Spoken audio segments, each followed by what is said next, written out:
Friends, good morning. ইউটিউবৰ সকলো সদস্যলৈ মোৰ ফালৰ পৰা নমস্কাৰ জনাইছোঁ। এইবিলাক দেখিছেনে, সিঙত লাগি আছে ভাত কেৰেলা। আমাৰ ঘৰৰ পিছপিনে লগাইছে। এয়া লাগিব ধৰিছে আৰু আৰম্ভ হৈছে। এয়া এটা দুটাকৈ লাগি আছে। এয়া চাং পাতি দিছে। বিৰাট ভিটামিন থকা বস্তু। কোনে কোনে খাই ভাল পায়নো জনাবচোন। এইবিলাক লাগি আছে, কাৰোবাক লাগিলে জনাব। এয়া এইবিলাক আৰু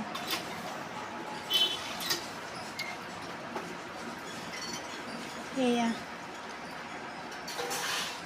এবাৰ ৰুলে আৰু বছৰে বছৰে হৈ থাকে। এয়া এয়া সেই মূৰাটোৰ পৰাই হৈ থাকে বছৰে বছৰে, তাক নতুনকৈ আৰু লগাব নালাগে। এয়া দেখিছেনে, এয়া এইবিলাক লগতে পাণো আছে। এয়া দেখিছেনে, এইবিলাক আহিছোঁ দিয়ক, বাই, ধন্যবাদ।